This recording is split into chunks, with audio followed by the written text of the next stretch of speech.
Hi friends, welcome to my channel. ಈ ಒಂದು ವಿಡಿಯೋದಲ್ಲಿ ಇನ್ನು ಕರ್ನಾಟಕ ರಾಜ್ಯ ಸಹಾಯಕ ಪ್ರಾಧ್ಯಾಪಕರ ಅರ್ಹತಾ ಪರೀಕ್ಷೆ KCET ಏನಿದೆ ಅದಕ್ಕೆ ಸಂಬಂಧಿಸಿದಂತೆ ಪತ್ರಿಕೆ ಒಂದು ಏನು GK ಪೇಪರ್ ಇರುತ್ತೆ ಎಲ್ಲರಿಗೂ ಕಾಮನ್ ಆಗಿ ಆ ಒಂದು ಪೇಪರ್ನ ಒಂದು ಸಿಲೆಬಸನ್ನು ನೋಡೋಣ. ಭಾಳ ಇಂಪಾರ್ಟೆಂಟ್ ಆಗಿರುವಂಥ ಸಿಲೆಬಸ್ ಇದು.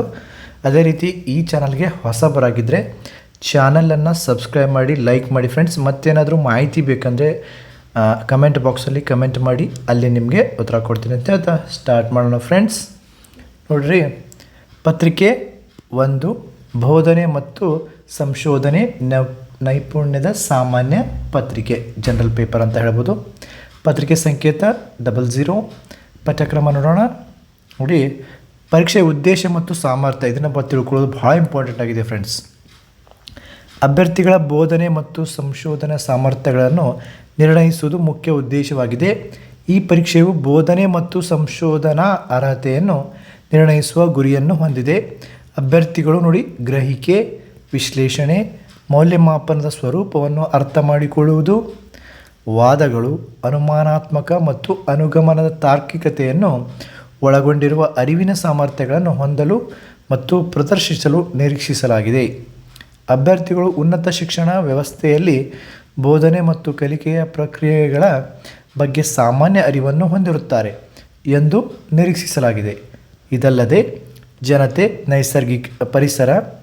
ನೈಸರ್ಗಿಕ ಸಂಪನ್ಮೂಲಗಳ ನಡುವಿನ ಪರಸ್ಪರ ಕ್ರಿಯೆ ಮತ್ತು ಜೀವನ ಮಟ್ಟದ ಮೇಲೆ ಅವುಗಳ ಪ್ರಭಾವದ ಬಗ್ಗೆ ಅವರು ತಿಳಿದಿರಬೇಕು. ಒಟ್ಟಾರೆಯಾಗಿ ಕಂಪ್ಲೀಟ್ ಆಗಿರುವ ಮತ್ತು ಉನ್ನತ ಶಿಕ್ಷಣಕ್ಕೆ ಸಂಬಂಧಿಸಿದಂತೆ ನೀವು ಜ್ಞಾನವನ್ನು ಕಲಿಕೆಯಲ್ಲಿ ಪಡೆದುಕೊಳ್ಬೇಕು ಅಂತ ಕೊಟ್ಟಿದ್ದಾರೆ.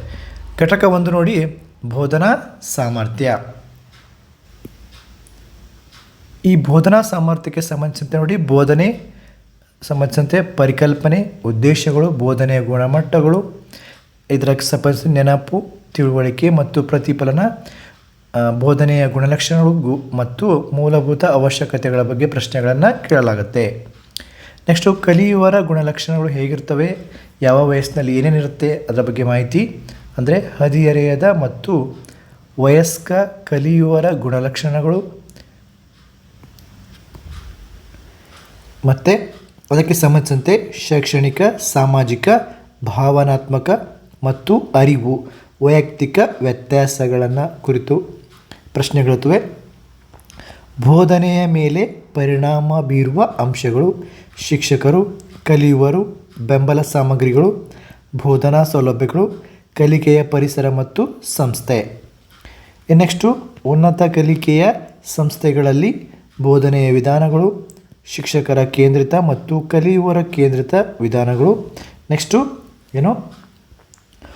ಆಫ್ಲೈನ್ ಮತ್ತು ಆನ್ಲೈನ್ ವಿಧಾನಗಳು, ಅಂದರೆ ಸ್ವಯಂಪ್ರಭಾ, MWC ಇವುಗಳ ಬಗ್ಗೆ ಒಂದು ಮಾಹಿತಿಯನ್ನು ಕೇಳ್ತಾನೆ. ಲಾಂಗ್ ಫಾರ್ಮ್ ಕೇಳಬಹುದು ಅಥವಾ ಇದಕ್ಕೆ ಸಂಬಂಧಿಸಿದಂಥ ಒಂದು ಯಾವ ಕೆಲಸ ನಡೆಯುತ್ತೆ ಅಂತ ಕೇಳಬಹುದು. ನೆಕ್ಸ್ಟ್ ನೋಡಿ, ಬೋಧನಾ ಬೆಂಬಲ ವ್ಯವಸ್ಥೆ, ಸಾಂಪ್ರದಾಯಿಕ, ಆಧುನಿಕ ಮತ್ತು ICT ಆಧಾರಿತ.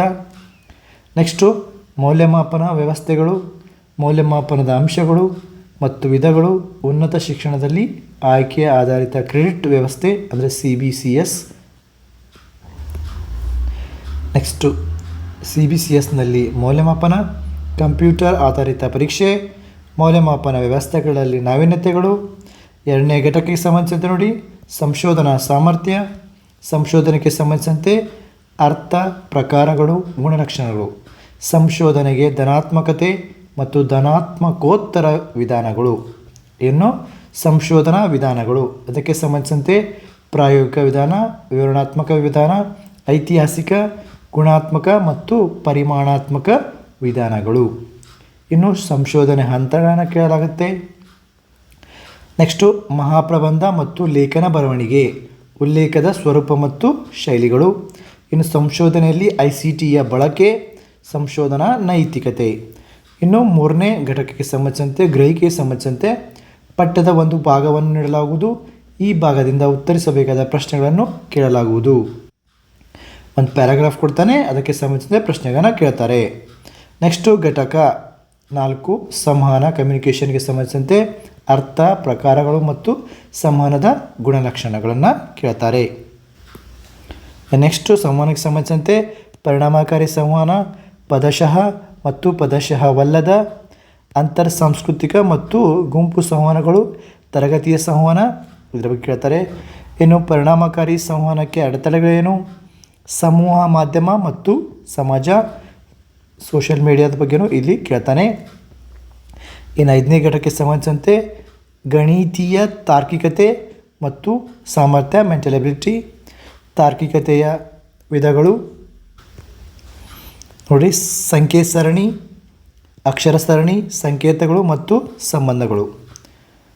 ನೆಕ್ಸ್ಟು ಗಣಿತೀಯ ಸಾಮರ್ಥ್ಯ, ಭಿನ್ನರಾಶಿ, ಸಮಯ ಮತ್ತು ದೂರ, ಅನುಪಾತ, ಪ್ರಮಾಣ ಮತ್ತು ಶೇಕಡಾವಾರು, ಲಾಭ ಮತ್ತು ನಷ್ಟ, ಬಡ್ಡಿ ಮತ್ತು ರಿಯಾಯಿತಿ, ಸರಾಸರಿಗಳು ಇತ್ಯಾದಿ ಮೇಲೆ ಕೇಳ್ತಾನೆ. ತಾರ್ಕಿಕ ಸಾಮರ್ಥ್ಯ ನೆಕ್ಸ್ಟ್ ನೋಡಿ, ವಾದಗಳ ರಚನೆಯನ್ನು ಅರ್ಥ ಮಾಡಿಕೊಳ್ಳುವುದು, ವಾದದ ರೂಪಗಳು, ವರ್ಗೀಯ ಪ್ರತಿಪಾದನೆಗಳ ರಚನೆ, ಬದಲಾವಣೆ ಮತ್ತು ಸ್ವರೂಪ, ಮೂಡ್ ಆ್ಯಂಡ್ ಫಿಗರ್, ಔಪಚಾರಿಕ ಮತ್ತು ಅನೌಪಚಾರಿಕ ತಪ್ಪುಗಳು, ಭಾಷೆಯ ಬಳಕೆಗಳು, ಪದಗಳ ಅರ್ಥಗಳು ಮತ್ತು ಸಂಕೇತಗಳು, ಶಾಸ್ತ್ರೀಯ ವರ್ಗ ವಿರೋಧಗಳು. ನೆಕ್ಸ್ಟು ಅನುಮಾನಾತ್ಮಕ ಮತ್ತು ಅನುಗಮನದ ತಾರ್ಕಿಕತೆಯನ್ನು ಮೌಲ್ಯಮಾಪನ ಮಾಡುವುದು ಮತ್ತು ಪ್ರತ್ಯೇಕಿಸುವುದು. ನೆಕ್ಸ್ಟು ಸಾದೃಶ್ಯಗಳು. ನೆಕ್ಸ್ಟು ವೆನ್ ರೇಖಾಚಿತ್ರಕ್ಕೆ ಸಂಬಂಧಿಸಿದಂತೆ ಒಂದು ಚಿತ್ರ ಕೊಡ್ತಾನೆ, ಅದಕ್ಕೆ ಸಂಬಂಧಿಸಿದ ಪ್ರಶ್ನೆಗಳನ್ನು ಕೇಳ್ತಾನೆ. ಅಂದರೆ ವಾದಗಳ ಸಿಂಧುತ್ವವನ್ನು ಪರಿಶೀಲಿಸುವುದು, ಸರಳ ಮತ್ತು ಬಹು ಬಳಕೆ. ನೆಕ್ಸ್ಟ್ ನೋಡಿ, ಭಾರತೀಯ ತರ್ಕಶಾಸ್ತ್ರಕ್ಕೆ ಸಂಬಂಧಿಸಿದಂತೆ ಜ್ಞಾನದ ವಿಧಾನಗಳ ಬಗ್ಗೆ ಪ್ರಮಾಣಗಳು, ಪ್ರತ್ಯಕ್ಷ, ಅನುಮಾನ, ಉಪಮಾನ, ಶಬ್ದ, ಅರ್ಥಪಟ್ಟಿ ಮತ್ತು ಅನುಪಲಬ್ಧಿಗಳನ್ನು ಕೇಳ್ತಾನೆ. ಇನ್ನು ಅನುಮಾನಕ್ಕೆ ಸಂಬಂಧಿಸಿದಂತೆ ರಚನೆ ಮತ್ತು ವಿಧಗಳು, ವ್ಯಾಪ್ತಿ, ಹೇತ್ವಾಭಾಸಗಳು ಇದರ ಬಗ್ಗೆ ಕೇಳ್ತಾನೆ. ನೆಕ್ಸ್ಟು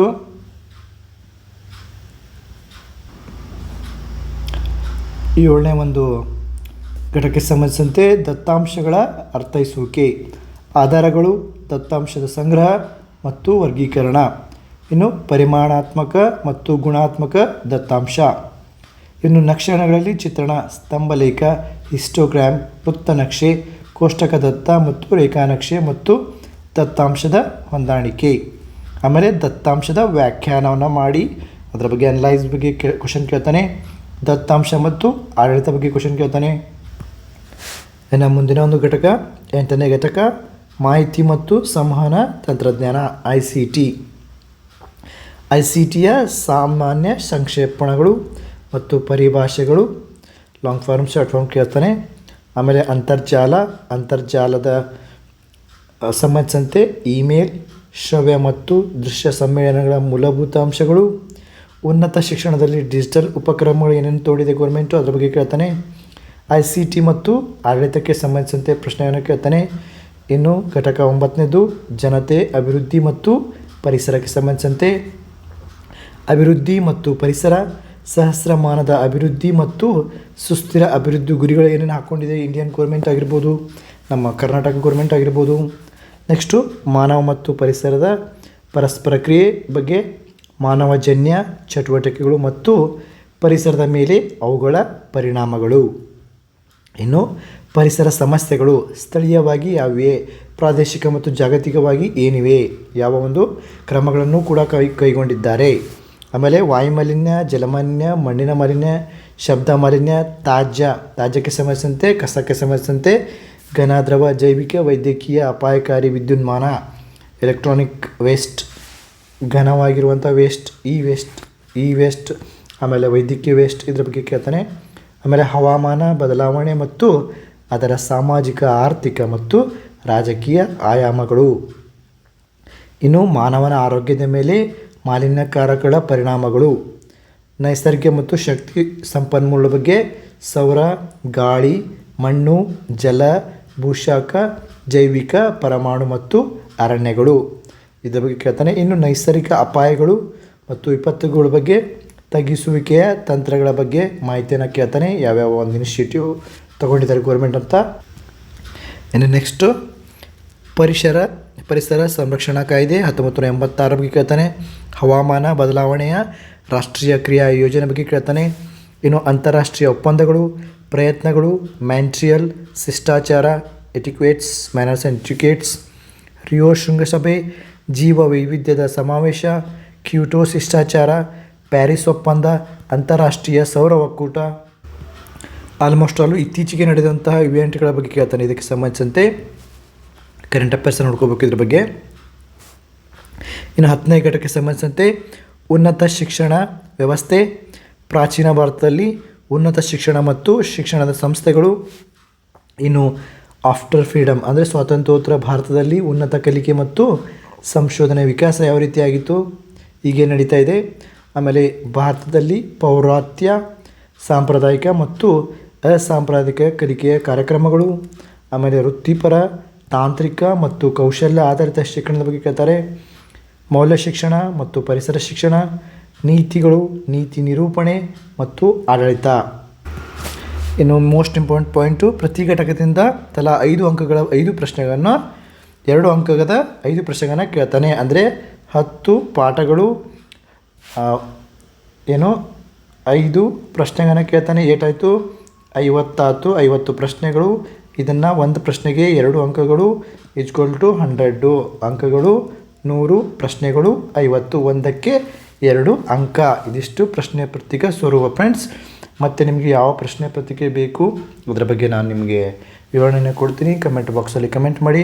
ಮತ್ತು ಇಂಗ್ಲೀಷ್ ಲಿಟ್ರೇಚರ್ಗೆ ಸಂಬಂಧಿಸಿದಂತೆಯೂ ಕೂಡ ನಾನು ಕ್ಲಾಸ್ಗಳನ್ನು ಸ್ಟಾರ್ಟ್ ಮಾಡ್ತಾ ಇದ್ದೇನೆ.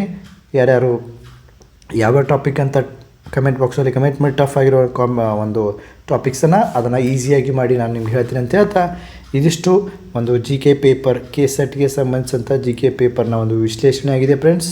ಮತ್ತು ಇದಕ್ಕೆ ಸಂಬಂಧಿಸಿದಂತೆ ವಿಡಿಯೋಗಳನ್ನು ಹಾಕ್ತಾ ಇರ್ತೀನಿ. ಅದಕ್ಕಾಗಿ ನೀವು ಚಾನಲ್ನ ಸಬ್ಸ್ಕ್ರೈಬ್ ಮಾಡಿ ಅಂತ ಹೇಳ್ತಾ, ಆಲ್ ದ ಬೆಸ್ಟ್ ಫ್ರೆಂಡ್ಸ್.